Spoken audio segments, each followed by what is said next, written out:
딴 생각하지 말고 은혜 잘 받읍시다.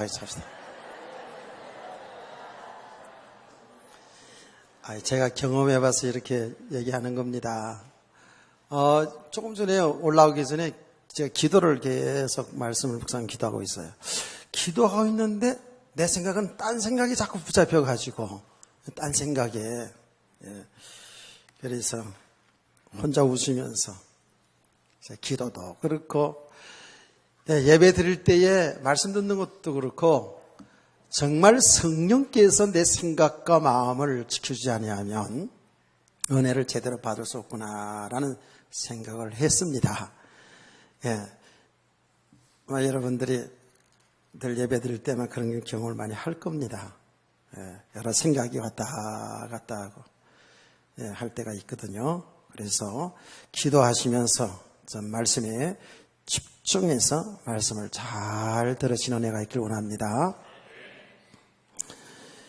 이제 제가 다른 서론은 얘기하지 않을게요. 오늘 내용을 그냥 바로 들어가서 좀 보면 지금 우리가 읽은 이 내용들은 지금 계속 뭐냐 하면 복음을 전하다가 바울 사도가 복음을 전하는 가운데 복음은 뭐죠? 예수님이 그리스도시고 하나님의 아들을 되신다. 그 예수님이 우리를 위해 십자가에 죽으시고 부활하셨다. 이 예수 믿어야 구원받는다라는 이 복음을 전하다가 죄인으로 잡혀들어간 거 아닙니까? 그래서 아무 죄가 없는데 지금 계속 재판을 받는데 이게 하루 이틀 끝나는 것도 아니고 지금 몇 년간에 걸쳐서 지금 재판을 받고 있는 과정입니다. 근데 누구 앞에서 재판을 받냐 하면 로마의 총독, 로마에서 파송된 총독들 앞에서 지금 계속 재판 혹은 청문회, 신문을 받는 과정이 지금 계속 이어지고 있습니다. 자, 지난번에 보니까 베스도라는 총독이 로마에서 부임해서 이스라엘 나라에 왔습니다. 와서 그가 이제 말하자면 그 중요한 도시들을 이렇게 순시를 하는데 제일 중요한 도시 예루살렘에 올라갔더니 이스라엘 백성들의 지도자들이죠. 대제사장, 원로 장로 이런 사람들이 뭐를 요청하냐 하면 지금 가이사라에 바울이라는 사람, 무서운 죄인이 있다. 그 죄인을 지금 보내달라고 이렇게 요청하는 그런 장면이 나왔습니다. 근데 베스도 총독이 아무리 이 사람을 보아도 죄가 없다는 것을 알게 됩니다. 바울의 이야기를 쭉 들어보니까. 그러던 참에 누가 왔냐면 그 이스라엘의 왕 헤로당 이름이 아그리빠 왕이라 나오는데 이거 아그리빠 왕이 헤롯입니다. 헤로당이죠. 이 유대 왕 아그리빠 왕이 자기 여동생을 데리고 로마에서 파송된 총독에게 문안 인사를 온 겁니다. 이 역사적 배경은 알죠, 그렇죠? 문안 인사를 왔어요. 그때에 베스도 총독이 이 아그리빠 왕에게 묻습니다. 지금 이 바울이라는 죄인이 있는데 이 유대 지도자들은 이 사람을 정말 중죄인으로 계속 이야기를 하는데 내가 아무리 이 사람을 신문에 봐도 죄가 없더라. 단지 그들의 종교 문제더라 하는 이야기를 합니다. 거기 내용이 뭐냐면 우리가 그 25장에서 19절에 보면 오직 자기들의 종교와 또는 예수라 하는 이가 죽은 것을 살아있다고 바울이 주장하는 그 일에 관한 문제로 고발하는 것뿐이다. 그게 다른 죄가 없다 그 말이에요. 종교 문제. 그 내용이 뭐냐 하면 예수가 죽었다가 다시 살아났다라는 것을 이야기하는데 유대인 지도자들은 이걸 죄인으로 중죄로 몰아가는데 당신은 유대인의 왕이기 때문에 여기 문제에 대해서 좀 나한테 얘기 좀 해줘라 하고 이제 자문을 구하게 됩니다. 그때 아그리파 왕이 그 이야기를 듣고 그렇잖아도 이 바울에 관한 이야기가 뭐 작은 동네이기 때문에 다 이제 알잖아요. 좀 궁금했던 차에 그렇게 물어보니까 그러냐고. 그러면 우리 같이 그 바울을 불러서 같이 그 사람을 한번 신문해보자. 얘기 들어보자 이제 얘기죠. 그렇게 돼가지고 지금 오늘 26장은 바울이 베소도 총독과 아그리파 왕과 많은 사람들 앞에서 자기 이야기를 하는 겁니다. 자기 얘기가 뭐예요? 지금 바울의 제목은 뭐냐 하면 예수 그리스도를 하나님의 아들이고 우리를 위해 죽으시고 부활하셨다는 사실을 증거하는 것 때문에 죄인으로 몰려간 거잖아요. 그러니까 자기 그 변명은 자기가 죄인이 아니라는 것을 이야기하다 보니까 간증이 되는 것이죠. 내가 어떻게 해서 예수 그리스도를 믿게 되었고 어떻게 이 예수 그리스도를 전하게 되었는지를 자세하게 말하자면 자기가 죄인이 아니라는 것을 변명하는 것이 지금 말하자면 우리로 말하면 간증이 된 거죠. 예수 그리스도에 대한 간증이 된 겁니다. 오늘 그 내용입니다. 이 간증 내용 속에서 보면 예수 그리스도 믿는 것이 얼마나 축복받은 일인지를 이 간증 속에서 쭉 나옵니다. 그래서 제가 오늘 제목을 이 전체 내용을 보면서 성도의 축복과 삶이라는 것을 이제 한 줄로 이렇게 제목을 잡은 겁니다. 자, 여러분 대부분의 여기 성도님들은 바울 사도 그러면 사도행전 나오면서부터 계속 이야기를 했기 때문에 이제 내용을 거의 정확히 알고 있습니다. 그런데 내용을 아는 것도 중요하지만 이 내용들을 통해서 우리 자신을 정확히 볼 수 있어야 된다 그랬죠. 아멘. 이게 중요한 겁니다. 지금 바울의 자기 간정, 자기 변명 속에서 뭐라고 얘기했냐면 나는 원래 예수 믿는 사람들을 아주 싫어해서 핍박자였다는 것, 박해자였다라는 것을 간증을 합니다. 그런데 나도 우리 조상들처럼 지금 말하는 게 뭐냐 하면 조상들부터 시작해서 지금 이스라엘 백성들처럼 나도 똑같이 하나님을 섬겼던 사람, 하나님을 섬기는 사람이다. 그런데 우리 조상들 때부터 시작하여서 지금까지 우리는 이 땅에 그리스도가 오신다라는 사실을 다 믿고 있었고 그를 통하여서 이 민족이 축복받을 것을 다 기다리고 있었다. 그 얘기를 하는 겁니다. 거기에 지금 내용이 뭐냐 하면 안 읽었습니다만은 제가 읽어드릴게요.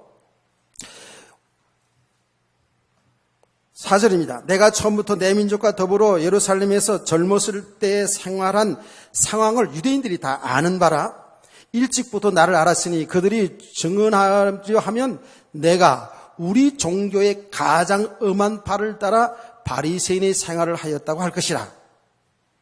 이제도 여기서 서서 신문을 받는 것은 하나님이 우리 조상에게 약속하신 것을 바라는 까닭이니 이 약속은 우리 12지파가 밤낮으로 간절히 하나님을 받들어 섬김으로 얻기를 바라는 바인데 아그리파 왕이여 이 소망으로 말미암아 내가 유대인들에게 고소를 당한 것이니다.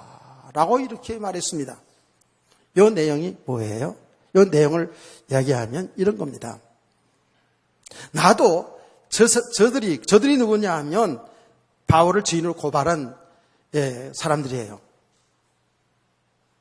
저들처럼 정말 철저하게 하나님을 잘 믿어왔고 하나님의 말씀대로 하나님을 믿었던 사람 중에 하나라는 것을 저 사람이 나를 잘 알고 있다 이거예요. 우리 종교의 가장 엄한 바를 따라 바리새인의 생활을 하였다고 할 것이라. 저 사람이 너무 잘한다 이게예요. 바울 사도는 뭐예요? 바리새파예요. 바리새파. 이 바리새파라는 것은 뭐라 그랬죠? 이스라엘 백성들 중에서도 가장 보수주의자들, 가장 하나님을 잘 섬긴다고 생각하는 사람들, 가장 하나님의 말씀대로 믿음 생활을 한다고 생각했던 사람들이 바리새파들입니다. 이 바울도 바리새파 중에 한 사람이에요. 그들은 내세를, 천과 지옥도 그들은 믿었고 부활도 믿었던 사람들이죠. 이 사람들이. 그러면서 동시에 그 땅에 메시아 그리스도가 온다는 그 사실을 다 알고 아는데 12지파, 이스라엘의 12지파가 다 그 그리스도가 이 땅에 오실 것을 소망하며 기다리고 있었다. 나도 그 중에 한 사람이다. 그 말이에요. 무슨 말인지 이해가 되죠? 그런데 그 기다렸던 그리스도가 누구냐고요? 나사렛에서 자란 예수가 그리스도라는 거예요.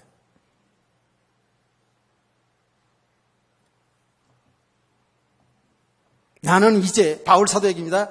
그 예수가 그리스도시고 우리 인류의 죄를 대신해서 죽으시고 부활하신 분이란, 즉 하나님의 아들이라는 것을, 이것을 증거하다가 오늘 내가 이렇게 죄인으로 몰려서 재판을 받게 되었다라고 이야기를 합니다. 그러면서 이렇게 얘기합니다. 자기도 처음에는 그 예수가 그리스도인 것을 알지를 못해서 그 예수 것을 그렇게 미워했고 예수 믿는 사람들을 너무 싫어해서 그들을 핍박하는데 앞장섰던 사람이 바로 납니다. 라고 얘기하는 겁니다. 오늘 내용을 보니까요, 정말 이 바울은 예수님 믿기 전에는 이름이 사울이었잖아요. 이 바울은요, 정말 예수 믿는 사람들을 싫어했던 것을 정말 적나라하게 다 자기 얘기를 했어요. 어느 정도냐 하면 오늘 여기 내용을 보니까 그냥 예수 믿는 사람들이 잘못된 것이라고 생각을 하기 때문에, 저 예수 믿는 사람들은 이단자라고 생각하기 때문에 그냥 예수 믿는 사람들 얘기만 하면 격분이 된 거예요. 화가 나는 거야. 예. 여러분 이해가 되시는지 모르겠어요. 복음을 제대로 아는 사람들이 참 말도 안 되는 이상한 단체들 이야기하면 막 화가 나잖아요. 의분이 생기잖아요. 바울이 그랬더라고요, 보니까. 어떻게 그 나사렛, 그 가난한, 지질이 가난한 동네에서 태어난, 목수 아들로 태어난 그 예수가 하나님의 아들이고 우리 인류의 구세주가 될 수 있냐, 이거예요. 말이 안 된다는 거죠. 저 사람들은 잘못된 단체다. 그냥 말만 들어도 격분이 생겨가지고요. 이스라엘뿐만 아니라 애국에까지 예수 믿는 사람들을 핍박하러 다녔다라고 자기 간증을 하고 있어요. 자, 지금 그 11절 말씀입니다. 10절 말씀부터 예루살렘에서 이런 일을 행하여 대제사장들에게서 고난을 받아 가지고 많은 성도들을 옥에 가두며 또 죽일 때 내가 찬성 투표를 하였고 또 모든 회당에서 여러 번 형벌을 하여 강제로 모독한 말을 하게 하고 그들에 대하여 심히 격분하여 애국 성에까지 가서 박해하였고 라고 얘기합니다. 그러니 얼마만큼 예수 믿는 사람들을 싫어하고 핍박했던지를 알 수가 있죠. 그랬던 바울이라는 거예요. 자기 자신을 좀 간증하는 거예요. 그런데 그때도 이제 대제사장들에게 12절 말씀입니다. 이 핍박하는 일로 대제사장들의 고난과 임을 받고 다메섹으로 갔나이다. 다메섹에 왜 갔죠? 예수 믿는 사람들이 다메섹이라는 그 지역에 숨어 있다는 소식을 듣고 사람들과 더불어서 이제 아주 합법적으로 잡으러 가고 하셨다고요. 그런데 정오에 12시쯤 되었을 때에 하늘로부터 빛이 내려들었어요. 빛이. 그래서 이 동행하는 사람들이요, 하늘로부터 빛이 내리는데 다 그 앞에 무릎 꿇은 거예요. 우리가 다 땅에 엎드려지매 내가 소리를 들으니. 그 하늘에서 강력한 빛이 내려오는데 그 앞에 그 가든 잡으러 살기가 등등하여 예수 믿는 사람을 잡으러 가던 사람들이 다 거기 땅에 엎드려 잡혔어요. 그런데 그때의 소리가 들려옵니다. 히브리 말로 이르되 사울아 사울아 내가 어찌하여 나를 박해하느냐 가시채를 뒷발질하기가 내게 고생이니라. 내가 대답하되 주님 누구시니까? 주께서 이르시되 나는 내가 박해하는 예수라. 다메섹 도성에서 부활하신 예수를 만난 것을 간증을 합니다. 오늘의 지금 바울 사도가 그 총독과 왕들 앞에서 지금 자기 간증하는, 자기 변명하는 내용이 오늘 이런 내용이에요.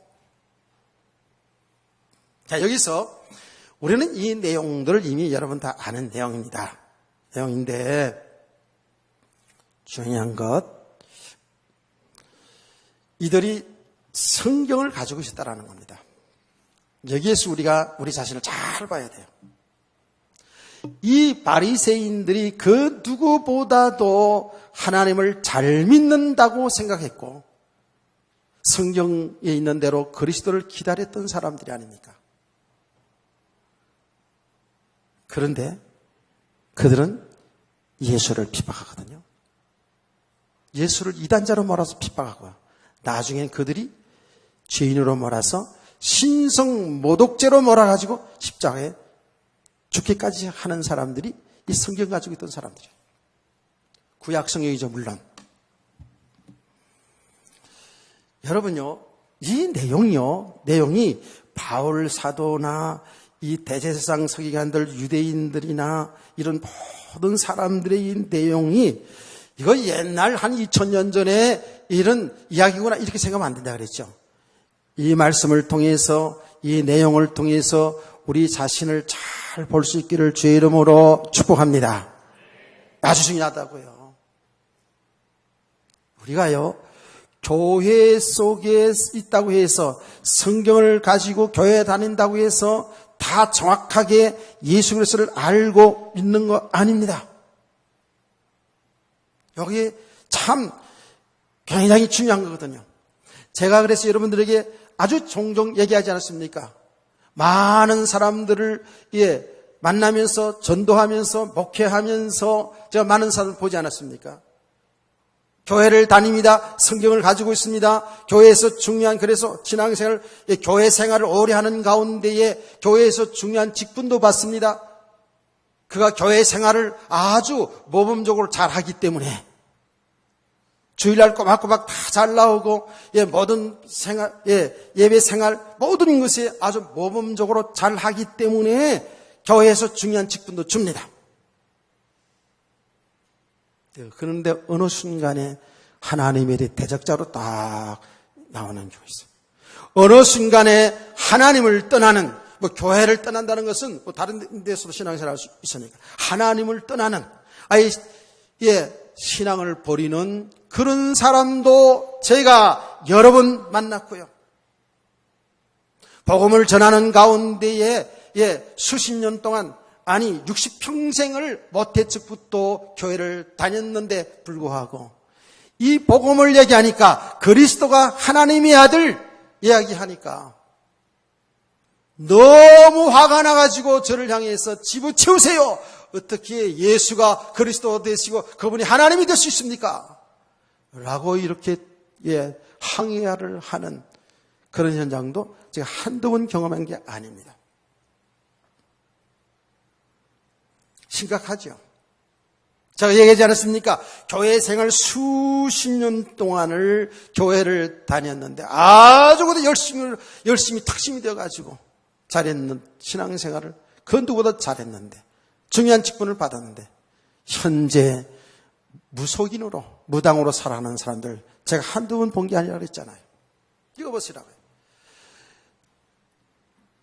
성경을 가지고 있는데 말이에요, 그리스도를 정확히 알지 못하면, 바로 알고 바로 믿지 못하면 우리들도 얼마든지 그럴 수가 있다는 겁니다. 여러분, 묻습니다. 예수님 믿으시죠? 예수 그리스도 믿으시죠? 저와 여러분의 죄를 대신하여 십자가에 피 흘려 죽으시고 3일 만에 부활하신, 그리고 성천하시고 다시 오실 그 예수를 믿으시죠? 일단은 다 아멘은 하셨습니다. 그러면 저와 여러분을 뭐라 그러죠? 구원받았다고 얘기합니다. 구원받았다고 얘기해요. 그런데 구원을 받았어도 제대로 이 복음을 바로 알지 못하면, 바로 성경을 바로 알지 못하면 구원 받아놓고도 바리새인처럼 하나님께 대적자가 될 수 있어요. 하나님의 일에 원수가 될 수 있어요. 십자가의 원수로 살 수 있다니까.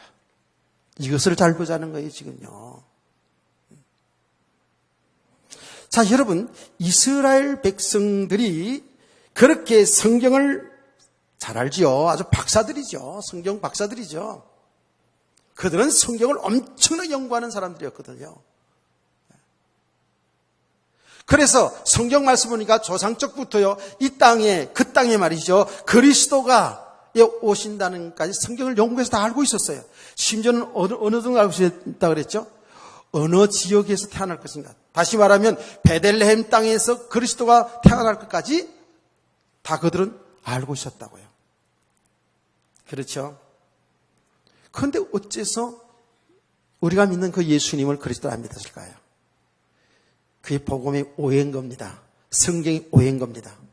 그들은 그리스도가 오긴 오는데 어떻게? 자기들 육신의 문제 해결해 주는 그리스도를 생각했단 말이에요. 자기들 나라를 로마의 통치에서 해방이 되기 위해서 그야말로 잘 사는 나라로 만들어줄 그리스도를 생각했다고요. 그래서 그리스도는 말이죠, 어때요? 왕손으로, 다윗왕의 후손으로 온다는 것까지 다 알았다니까. 왕손으로 와가지고, 좀 말하자면 그럴듯한 사람이 그리스도라고 얘기를 해야만 좀 인정하고 믿겠는데, 예수님은 어땠죠? 예수님은 전 나사렛 동네가요, 사실은 이스라엘 가장 가난한 동네였어요. 그리고 또, 무슨 귀족의 자녀, 대제사장의 자녀, 서기관의 자녀, 이런 자녀가 아니라 목수의 아들로 태어났잖아요. 목수라는 직업이 지금 빈부귀천에 없는 때이기 때문에, 그렇습니다만은 그 당시 유대 사회에 있어서는요, 그렇게 훌륭한 직업은 아니었지요. 그러니까 그 목수의 아들로 태어난 예수가 그리스도라는 것, 인정이 안 되는 거예요. 이게 복음의 오해잖아요. 그리스도를 오는 것 알기는 아는데 이 복음의 오해거든요. 그리고 예수님의 사역을 딱 보니까 정말로 그의 설교와 그의 사역이 정말 가히 놀랄만해요. 권세가 있어요. 그런데 이미 그들이 삐뚤어진 생각 속에서 그리스도를 보니까 어떻게 되죠? 귀신 들렸다고 그래요. 예수님이 병 고치고 귀신 쫓아내고 이런 사역을 보면서 뭐라고 그들이 몰아붙였어요? 귀신 들린 자라고. 미쳤다고 그랬어요. 그래서 가족들이 연락해가지고 당신 아들, 당신 형제를 잡아가시오. 사람들을 미혹합니다. 이렇게 하지 않았습니까? 여러분, 이 복음의 오해라는 것이 얼마나 무서운가 보세요. 성경을 가지고 있으면서도, 그리스도가 그 땅에 오실 것을 알고 있으면서도 그리스도에 대한 오해를 통해서 이렇게 엄청난 결과가 오게 된 겁니다. 그런데 예수님이 말이죠, 사역을 하면서 예수님 이렇게 쭉 보니까 유대인들이 알고 있는 율법, 유대인들이 가지고 있는 전통의 정반대쪽으로 설교를 하고요. 반대 행동을 많이 했어요. 그걸 일일이 다 지금 이 시간에 열가지고 시간이 너무 많이 가고요. 자기들의 생각하는 그 율법에서 벗어냈어요. 자기들의 전통, 그 전통에서 벗어나는 행동을 많이 하니까 그리스도가 아니다라는 거예요. 이게 얼마나 무서운 건지 모릅니다. 복음의 오해뿐만 아니라 자기들의 그 배운 지식과 가지고 있는 기준을 가지고 그리스도를 보니까 도대체 이해가 안 되는 거죠. 오늘날은 안 그렇습니까? 오늘날도 똑같습니다. 여러분, 저 밖에 있는 불신자들은 당연한 것이고 교회 속에 들어와서 예수를 믿는 우리 성도들 가운데도, 우리들 가운데도 그리스도를 바로 알지 못하면 이렇게 핍박자로, 대적자로 나타날 수 있다는 겁니다. 정말 잘 깨달아진 은혜가 있기를 원합니다. 이게 지금 굉장히 중요한 부분입니다. 그리스도 그 한 번을 바로 알지 못했어. 바로 믿지 못하니까 모든 인생이 다 뒤틀려 버리는 거예요. 그 개인이, 그 가정이, 그 나라가 뒤틀려 버린다니까. 우리가 이것을 상당히 심상히 여길 수 있어요. 그냥 목사님은 맨날 그냥 그리스도 그냥 저걸 그냥 목청 높여가지고 목도 아프다면서 그런 표정으로 보면 안 돼요. 진짜로 그리스도가 전부 다예요 지금. 그리스도 하나를 잘 모르니까, 그리스도 한 분을 잘 모르니까, 그리스도가 온다는 것도 알면서도 그 오해가 뭐냐면 육신의 그리스도. 제가 늘 얘기하잖아요. 우리 성도들이요, 예수님 믿고 육신적으로 잘 돼야 된다는 것, 육신 문제 해결해야 되겠다라는 것, 이렇게 되어지면요 진짜 곤란해집니다. 진짜 곤란해져요. 이거 정말 평생에 두고두고 할 얘기거든요 지금요. 우리는 이런 것들이 아주 뿌리 깊게 내려졌어요. 복음 아닌 것들이 얼마나 우리 속에 뿌리가 깊게 내려졌는지요. 많은 한국과 세계 교회 사람들이요 너무나도 이 율법에 갇혀 있고요. 또 그 율법과 옛날 예수 믿기 전에 가장 최고의 우리 사람들의 덕목이 윤리도덕이잖아요. 그렇죠? 이 윤리도덕의 수준에서 벗어나지 못하고요. 신앙생활이 너무 많거든요. 참 이 이야기가 이게 정말 근본적인 것부터 지금 이렇게 해나가야 되는데 짧은 시간에 하려고 그러니까 좀 그렇긴 해요. 율법의 기준, 도덕의 기준. 맨날 잘했다 못했다 어쨌다 저쨌다 교회에서 막 이런 말이 많이 나오잖아요. 사실은요 복음이 되어져 가면은요 이거 없어져 가거든요. 전부 이런 기준 속에 있어. 그런데 전부 그것도 자기 기준, 자기 생각. 얼마나 복음이 오해되는지 몰라요. 그래서 이 교회적으로 보더라도 교회 와가지고 이 율법과 도덕의 수준을 넘어서지 못하고 그야말로 하라 하지 마란 속에서 살다 보니까 너무 사람들이 점점 곤괴해지고 갈급해지고 막 이렇거든요. 이런 가운데에 우리 한국에 뭐 전 세계로 강타하는 게 뭐냐 하면 상당한 은사주의가 막 들어닥쳤거든요. 그래서 교회들마다 막 그냥 부르짖어 기도하면서 따따따 룰랄랄라 하면서 방언이하고 뭐 한상보니 뭐 음성 듣니 막 이런 것들로 인해 가지고 막 한국교회를 막 강타했잖아요. 근데 그 영향이 아직까지 지금 한국교회 전 세계에 얼마나 많은지 몰라요. 그래서 심지어는 방언하지 못하면 구원 못 받은 걸로 생각하고요. 저희 교회 초창기에도 그런 일이 있었다고 제가 간증하지 않았습니까? 어떤 집사가 들어와가지고 말이죠. 맨날 보았다, 들었다, 꿈속에 뭘 나타났다, 그러면서 방언하지 못하면 구원받지 못하는 것으로 자, 이야기를 하니까, 그 중에 한두 분이 저한테 와가지고요. 목사님, 우린 여태까지, 방언 하나도 못하는데, 우린 구원 못 받은 거예요. 누구라고 말하지 않을게요. 이렇게 해가지고 저한테 이야기를 하더라니까. 그 정도였어요.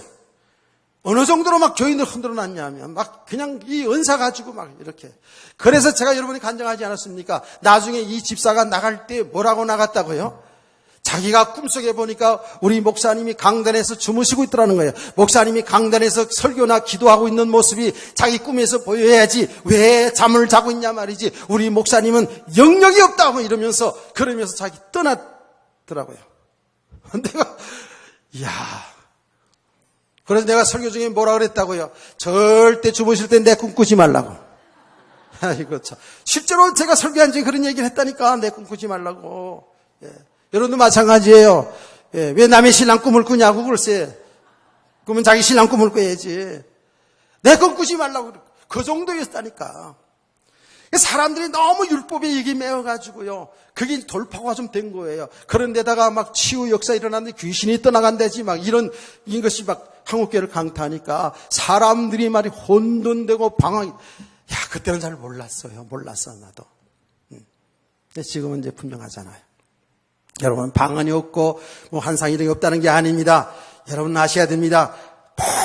모든 것은 은사든 우리의 삶이든 하나님이 복음 때문에 주신 줄 믿으세요. 그게 목적이 돼서는 안 된다니까, 글쎄. 은사 많이 받은 사람이 막 대장 노릇하고 막 이런 시대가 있었잖아요. 그런 가운데 동시에 우리 한국에 복음이 들어오기 지금 한 130년밖에 안 됐잖아요. 얼마나 가난했습니까? 얼마나 가난에 찌들었습니까? 그런 가운데에 교회에서 예수 믿으면 잘 된다는 거예요. 예수 믿으면 사업도 척척되고 막 기도가 응답돼가지고 막 병이 떠나가고 귀신이 떠나가고, 그리고 실제로 교회 와보니까 귀신 들린 자들이 막 떠나가기도 하고 병이 고치는 역사도 보여지고, 이런 역사들이 일어났다고요. 응답 오고 막 이랬다고요. 이게 전부 다인 줄 알고요. 사람들이요, 그냥 교회 속으로 몰려들었잖아요. 요새요, 얼마나 우리나라 잘 살아졌어요. 잘 살아지니까 점점 교회 지금 줄잖아요. 다 떠나잖아요. 왜 떠나요? 진짜 성도가 받은 축복이 뭔지를 몰라서 그런 거예요. 진짜 받은 축복이 뭔지를 몰라서. 듣기는 듣는데 자기 나와는 상관이 없는 거야. 당장 지금 뭔가 내 앞에 눈에 보이게 역사가 나타나야지만이 되는 줄 알고 있어요. 얼마나 오해가 되는지 모릅니다. 여기에 맞춰가지고 말이죠, 교회 강단에도 말이죠, 성도들에게 막 힘을 주고 잘 된다 그러고 형통하다 그러고 자녀들 잘 된다 그러고 막 그러고, 대학철 되면 막 절에 사듯이 말이지, 100일 기도, 막 1000일 기도, 막 간판, 프랑카드 붙이고 막 기도시키고. 되는 것 같잖아요. 얼마만큼 복음이 오해됐는지 말이죠. 이렇게 복음이 오해되잖아요. 참, 육신적인 거거든요.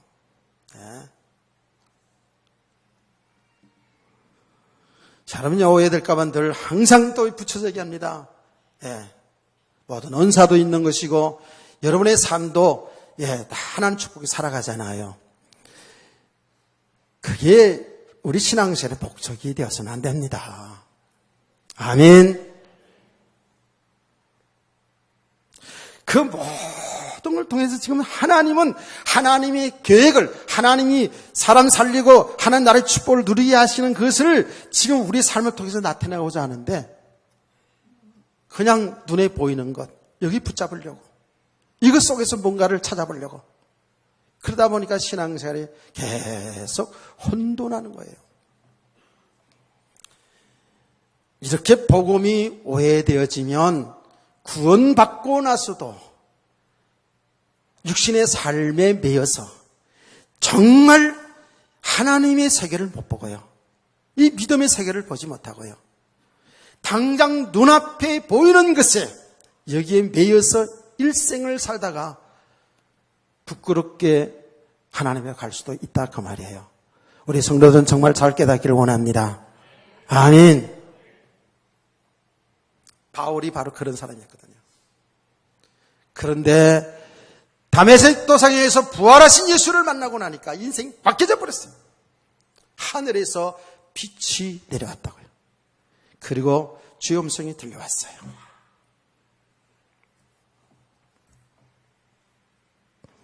그리고 다른 사람들은 다 소리가 들리지 않았는데 바울의 귀에 주의 음성이 세밀하게 들려왔다는 거예요. 이것도 놀라운 일이거든요. 똑같이 그 빛 앞에서 있잖아요. 똑같이 빛 앞에서 다 무릎을 꿇었는데 바울의 귀에만 주의 음성이 탁 들려온 거예요. 똑같이 하나님 앞에 예배 드리고 있는 가운데서도 어떤 사람들은 이 복음이 그대로 속속속 주의 음성으로 들려오는가 하면, 어떤 사람들에게 있어서는 울리는 꽹가리 소리로, 목사님은 왜 주일마다 저렇게 소리 높여 할까? 찬찬해도 다 알아듣는 것을 저도 알아요. 뭐가 지금 여 안에 있어요, 제가 지금.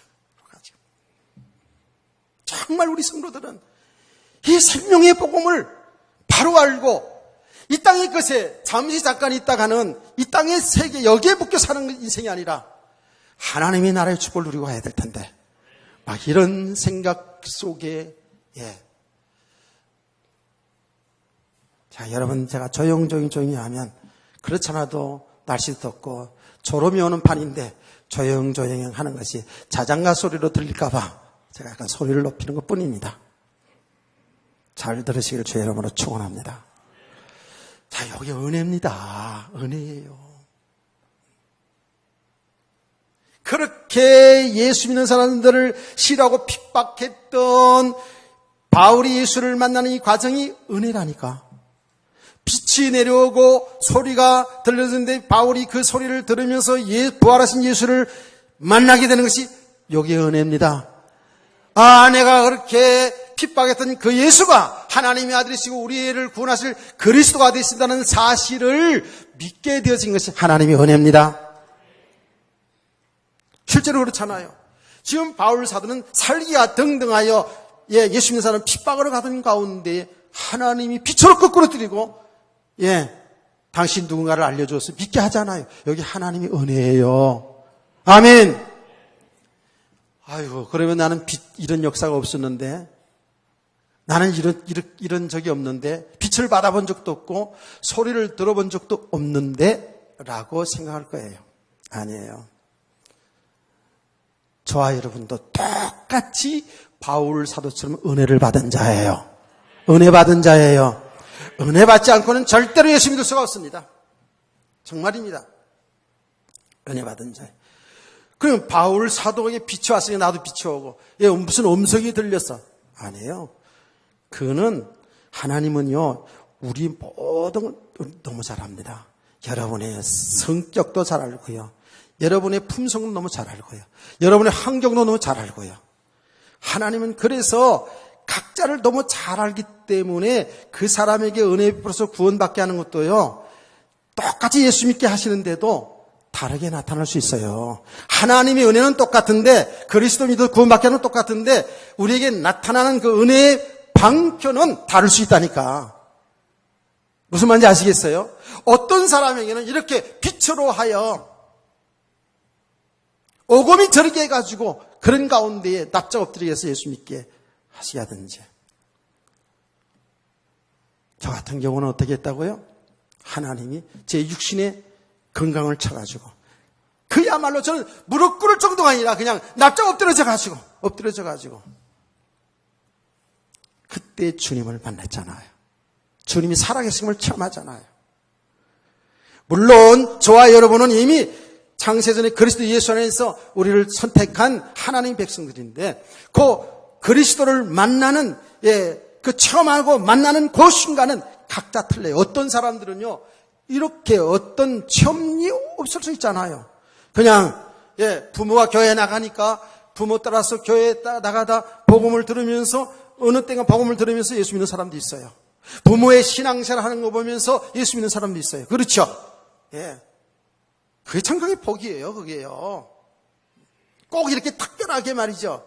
이런 엄청난 이런 체험 가운데 예수를 만나는 건 그만큼 독한 놈이야, 그게.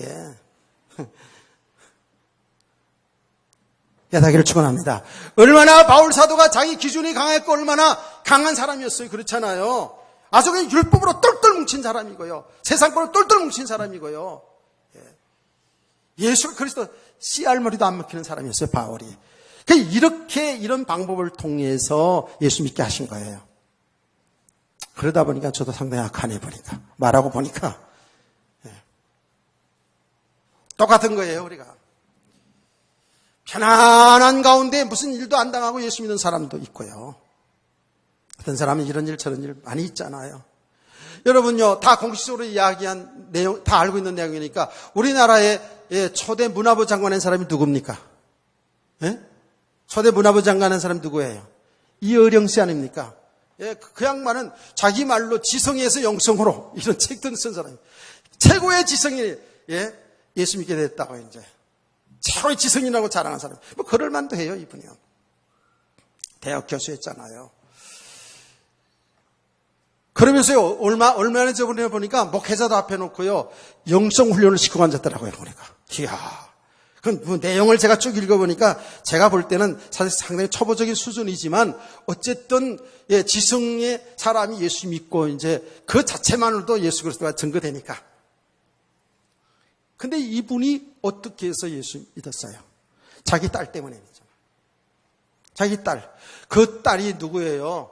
그 딸이 목사님 됐잖아요. 근데 처음부터 목사가 된 게 아니고 그야말로 똑똑한 가문에 있을 때 하니까 공부도 많이 하고 미국에서 국제 변호사 받고요. 그야말로 그 사람을 이끌어서 슈퍼문이라고 아주 대단한 여자라고 말이죠. 이런 사람, 이런 여자였어요. 예? 그런데 그가 병들어 이런 가정, 여러 가지 가정 문제 이런 것으로 인해 가지고 예수님 믿게 되고 목사가 된 거 아닙니까? 세상적으로 말하면 잘 나갔던 사람인데. 그런데 지금 그 가정을 다 얘기할 수는 없고요. 그런 그 딸의 모습, 그 병이 들어가지고 죽어가면서도 흔들리지 않는 그런 모습들을 보면서 예수를 믿게 된 겁니다. 이분이. 그러니까 그리스도 앞에 무릎 꿇은 거 아닙니까? 그 최고의 지성인이. 그러니까 이렇게 꼭 바울 사도처럼 빛을 받고 소리를 듣고 이런 게 아니에요. 물론 당연히 여러분들이 복음을 들으면서 이제 예수 믿게 되었지만은요. 이것을 갖다가 우리는 하나님의 은혜라는 거예요. 하나님의 은혜로. 여러분, 성도가 복을 받은 것은 하나님의 은혜 받은 자, 하나님의 은혜로 예수 믿게 된 것인 줄 믿으세요. 아멘. 우리는 늘 고백합니다. 믿음은 하나님의 은혜라고. 예. 너희가 은혜에 의하여 믿음으로 구원을 얻었나니 이것이 너희에게서 난 것이 아니라 하나님의 선물이라.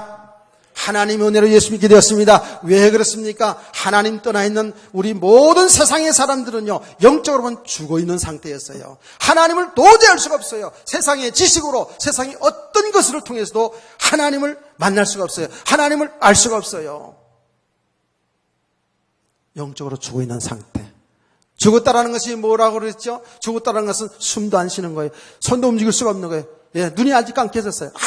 아무것도 모르는 상태로, 육신이 죽음이에요. 우리가 영적으로 보면 그런 상태에 있다고요.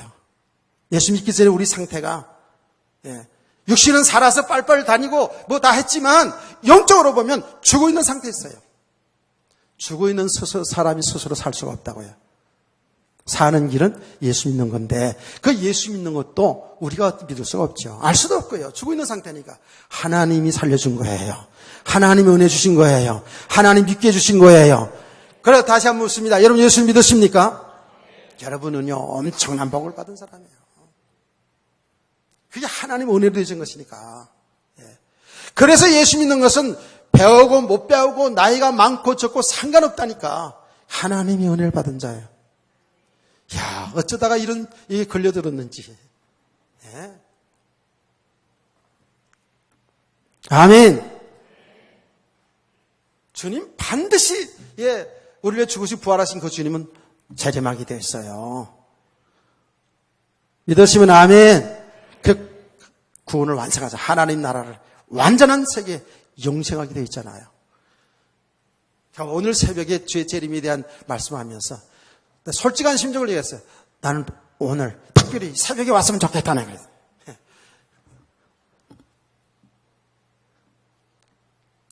무슨 말인지 잘 모르고 가만히 계시는 분도 있는데, 지금 당장이라도 지금 예수님 재림하시면 난 좋겠어요. 이렇게 건강할 때, 병들어 고통당하고 이렇게 살아가는 모습 보면요, 나이가 들어가면 어쩔 수 없잖아요. 그렇잖아요. 예. 건강하게 이렇게 목회하는데 이렇게 설교 빵빵 하고 있는데 주님이 딱 재림하면 얼마나 좋겠어요.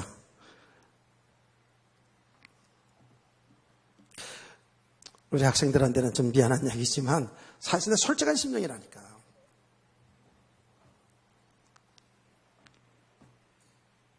우리가 이 받은 이 은혜 얼마나 큰 축복인지 믿습니까? 뭘 보고 우리를 구원했는지 모르겠어. 하여튼 간에. 예. 나는 그래서 좀 괜찮아 그래. 여러분은 뭘 보고 하나님이 구원했는지 잘 모르겠어.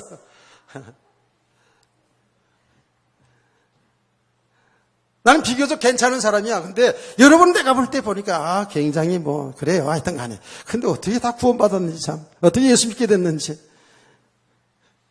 딱 얼굴 보니까 반대입니다. 반대. 예, 당신이 그렇게 약하니까 그렇게 얻어맞고 구원 예수 믿었지. 그렇게 얼굴을 그렇게 표정을 하시네. 맞아요. 우리 뭘 잘한 게 없어요. 별로. 예. 하나님의 은혜로 구원받은 게 이게 축복이에요. 이게 성도의 축복이라고요. 아멘. 좀 더 할까요? 끝낼까요? 더 하라면 더 하고 끝내라면 끝낼게요. 오전에는 조금 더 나갔는데 교사들이라서 그냥 바로바로 촉촉촉 이렇게 하다 보니까 자 조금만 더 하고 그리고 오후에 먼저 할게요. 왜 웃어요? 조금이 1시간 갈까 봐. 그럴 수 있지 뭐. 사실은 우리가 이게 예배라는 틀 속에서 하다 보니까 그런데요. 1시간, 2시간, 3시간 더요. 예. 그것도 서서 들어도 아멘 하면서 들을 수 있어야 돼. 아멘. 아니, 성경에 있잖아요. 노예미에서 보면 4시간씩 서고 있잖아. 서고 설교 듣고 아멘 아멘 하고 들었잖아. 예수 믿는 사람이 구원받은 축복. 내용만 얘기하고 말게요. 다 같이 17절 말씀 다 같이 보시기 바랍니다. 17절 18절 말씀 시작.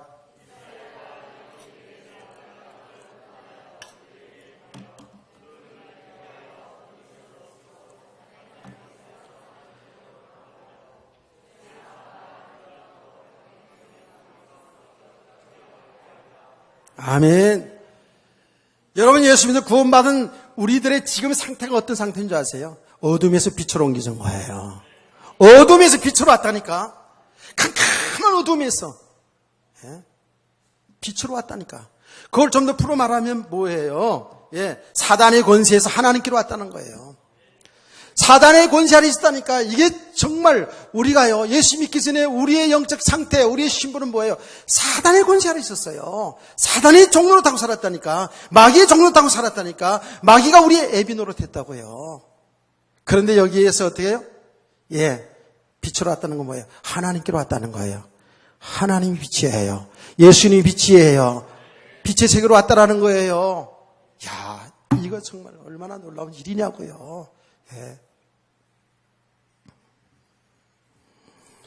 죄의 아래서 있잖아요. 죄인이었잖아요. 하나님 믿지 않고 살아갔던 우리는 전부 죄인으로 살았잖아요. 죄의 삭은 사망이었어요. 그렇죠? 죄가 용서받고 우리는 거룩한 하나님의 사람들이 됐다는 거예요. 우리가 거룩해서 거룩한 것이 아니라 우리 죄를 담당해 죽으신 그 예수 그리스도를 믿을 때에 우리 죄 용서받고 우리는 의인이 되었어요. 거룩한 무리 속에 들어왔다고요. 아멘. 이게 우리가 받은 축복이잖아요. 그죠? 여기 나와요. 마귀의 권세에 살았던 우리가 뭐예요? 하나님께로 돌아왔단 말이에요. 하나님의 자녀가 됐다는 것이죠. 저와 여러분은 하나님의 자녀예요, 지금. 아멘.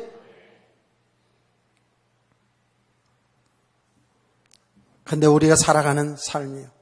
참, 육신의 삶에 매여 살아갔는데,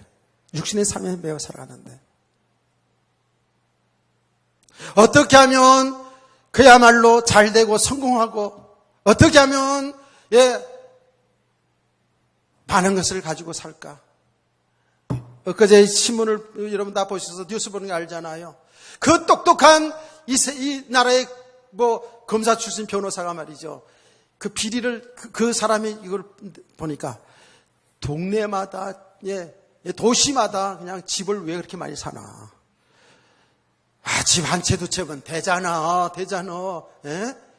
뭔 그렇게 집을 많이 사가놓고 그걸 사냐고. 얼마나 악질인지 몰라, 그거.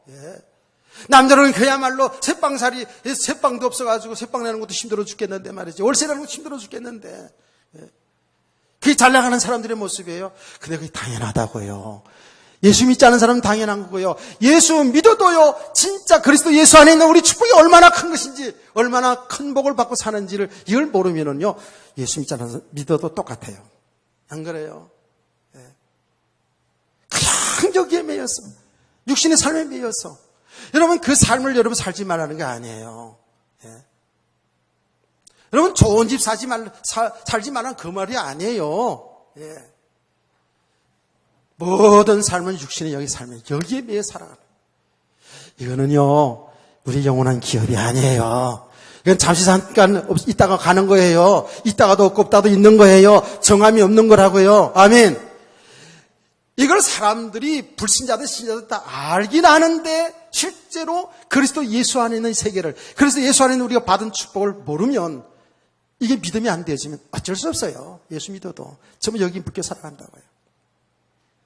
여기에 통함이 있어요. 여기에 통탄함이 있는 거라고요.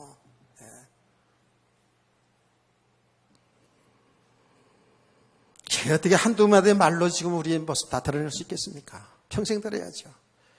우리는 어때요? 거룩한 사람이 됐는데, 거룩한 된 우리 가운데서 기업을 얻게 하려 함이라 그랬어요. 기업을 얻었어요. 기업이 뭐예요? 기업이 하나님 나라의 기업을 얻었어요. 야, 아무 공로 없는데 하나님 나라를 우리가 하나님 기업으로 줬다니까요. 예? 뭐 한 것도 없는데 이미 기업을 주셨다니까 지금요. 여러분, 로마서 8장 15절에서 17절 말씀, 유명한 말씀 여러분 잘 알잖아요. 이제는 우리는 무수하는 종의 영을 받지 않고 이제 하나님의 성령을 통해서 하나님을 아버지라, 아빠라 부른다는 거예요. 예? 우리가 말이에요. 아빠라 부르잖아요. 그럼 어떻게 되는 거예요? 우리는 그리스도와 함께 하나님 나라의 상속자가 된 거예요. 이미 상속을 받은 거예요. 야, 이게 보이지 않는 세계니까 심각하죠. 그러니까 이런 축복을 이미 조회를 받았습니다. 아멘. 이제 축복을 알고 이제 우리 모습도 봐야 되고, 그냥 축복은 이것만 좋아하지 말고 이 축복을 누리지 못하는 내 모습도 볼 수 있어야 돼요. 그래서 제가 얘기합니다. 이 말을 지금 오늘 하루 종일 좀 하고 싶은 마음이 들거든요. 그런데 오후 시간에 이 부분을 더 이제 구원받은 성도의 축복 알았죠. 우리 삶을 이게 어떤 삶을 살아가야 되는가 말이지. 이런 것들을 우리가 제대로 알아야 진짜 행복한 성도 되지 않겠어요? 정말 복받은 성도의 삶이 될 줄 믿습니다. 그래서 오후 시간에도 여러분, 하나님 예배드리는 시간보다 더 중요한 시간 없어요. 예배드리는 시간보다 여러분이 그렇게 되어져야 돼요. 하나님의 말씀을 듣는 이 시간이 세상에서 가장 귀한, 이 예배 시간이 가장 귀한 시간으로 여러분이 그렇게 알아야 돼요. 그래서 성도들이 은혜 받아야 삽니다. 진리를 바로 알아가야 삽니다. 아멘. 오후 시간에 다시 만날 것을 기대하면서 여기서 줄이겠습니다. 찬송 부릅시다. 435장 말씀을